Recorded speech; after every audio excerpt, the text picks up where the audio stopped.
കഴിഞ്ഞ ദിവസം മുതൽ സോഷ്യൽ മീഡിയയിൽ ചർച്ചയായി മാറിയ ഒന്നാണ് മൈത്രേയനും രാഹുൽ ഈശ്വറും പങ്കെടുത്ത ഹാഷ്മി അവതരിപ്പിച്ച ജനകീയ കോടതി എന്ന പ്രോഗ്രാം. ഹാഷ്മിയെ മൈത്രേയൻ ഒരു ദാക്ഷിണ്യവുമില്ലാതെ വലിച്ചു കീറിവിട്ട കാഴ്ചയാണ് പ്രധാന ചർച്ച. ഹാഷ്മി താജ് ഇബ്രാഹിം പലപ്പോഴും നല്ല രീതിയിലുള്ള ഒരു അവതരണം നടത്തുകയും വേറിട്ട ഒരു ശൈലിയുടെ ഉടമയുമാണ്. എന്നാൽ നിങ്ങളുടെ ചാനലിൽ ഒരാളെ വിളിച്ചു വരുത്തി ക്രോസ് വിസ്താരം പോലുള്ള പരിപാടി നടത്തുമ്പോൾ നിങ്ങളോട് തന്നെ കാണിക്കേണ്ട ഒരു കടമ അല്ലെങ്കിൽ ഒരു മര്യാദ എന്തെന്നാൽ ആ വരുന്ന വ്യക്തിയെ നന്നായി പഠിക്കുക എന്നതാണ്. വെറും കാഥികനായി ആ വേദിയിൽ നിന്നാൽ ഇതേപോലുള്ള വീഴ്ചകൾ ഉണ്ടാകും. മൈത്രേയന്റെ നിലപാടുകളോട് നമ്മളിൽ പലർക്കും വിയോജിപ്പുണ്ട്. നമ്മുടെ ആശയത്തിന് വിരുദ്ധമായി ഒരാൾ സംസാരിച്ചാൽ ആദ്യം അത് വ്യക്തമായി കേൾക്കാൻ തയ്യാറാവണം. എന്നാലേ അയാളുടെ ആശയം എന്തെന്ന് നമുക്ക് മനസ്സിലാക്കാൻ സാധിക്കും. എന്നാലേ അതിന് കൃത്യമായ ഒരു മറുപടി പറയാൻ നമുക്ക് കഴിയൂ. ജനകീയ കോടതിയിലെ ചെറിയൊരു ഭാഗം നോക്കിയാൽ ഹാഷ്മി ചോദിക്കുന്നത്, ഇവിടെ ശാക്തിക ചേരികൾ കൂടുതൽ ബലപ്പെടുന്ന കാലത്ത്, രാഷ്ട്രങ്ങൾ കൂടുതൽ ശക്തമാകുന്ന കാലത്ത് അതിർത്തികൾ ഇല്ലാത്ത മഹാവിശാലമായ സാമ്രാജ്യമൊന്നും ഉണ്ടാവാൻ പോകുന്നില്ലെന്ന് മൈത്രേയനെ നന്നായി അറിയാം എന്നാണ്. അതിന് മൈത്രേയൻ പറഞ്ഞത്, അറിഞ്ഞുകൂടാ, അത് തന്നെ പോലെ വിഷയ വിവരമില്ലാത്ത ആളുകൾക്ക് മാത്രമുള്ള നിലപാടാണ്. അപ്പോഴും ഹാഷ്മി ചോദിക്കുന്നുണ്ട്, അതിർത്തികളുടെ കാര്യം തന്നെ പറഞ്ഞുകൊണ്ട് ഇസ്രായേൽ പലസ്തീൻ യുദ്ധവും ഇന്ത്യ പാകിസ്ഥാൻ യുദ്ധവും ഒക്കെ എടുത്തു പറയുന്നു. അതിന് മൈത്രേയൻ നൽകിയ മറുപടി ഹാഷ്മിക്ക് ഇപ്പോഴും മനസ്സിലായിട്ടില്ല. പണ്ട് തിരുവിതാംകൂറും കൊച്ചിയും തമ്മിൽ യുദ്ധം ചെയ്തിട്ടുണ്ട്. ഇപ്പോൾ ആ യുദ്ധവുമില്ല, അതിർത്തിയുമില്ല.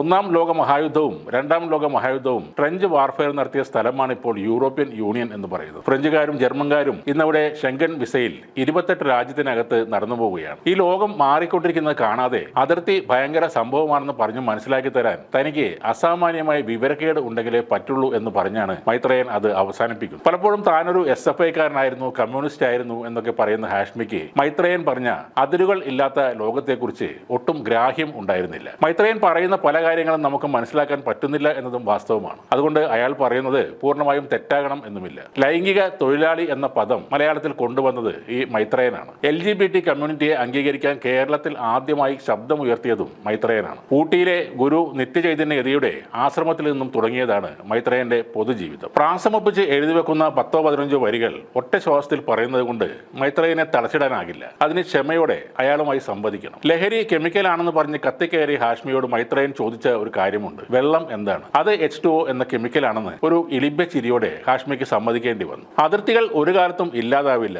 അതിർത്തികൾ മാറി വരാം, പക്ഷേ ഇല്ലാതാവില്ല. മൃഗങ്ങൾ പോലും അവനവന്റെ അതിർത്തി മാർക്ക് ചെയ്ത് യുദ്ധം ചെയ്യാറുണ്ട്. മൈത്രേയന്റെ വീടിന് അതിർത്തികൾ ഉണ്ടോ എന്നും അവിടെ അയൽപക്കത്തുള്ള ആരെങ്കിലും വന്ന് കയറി താമസിച്ചാൽ എന്തായിരിക്കും പ്രതികരണം എന്നുമൊക്കെ ചോദിച്ച് ഹാഷ്മിക്ക് വളരെ സരസമായി ആ സംവാദം നടത്താമായിരുന്നു. എന്നാൽ ആശാൻ പഠിപ്പിച്ച ചാടിക്കളിയും ഓട്ടംതുള്ളലും ആവർത്തിച്ചതോടെ പ്രേക്ഷകർക്കും നല്ലൊരു സംവാദമാണ് നഷ്ടമായത്. ഹാഷ്മി കൂടുതൽ സംയമനം പാലിച്ചിരുന്നുവെങ്കിൽ മൈത്രേയൻ വൃത്തിയായി കുറെ കാര്യങ്ങൾ കൂടി പറഞ്ഞു കൊടുത്തേനെ.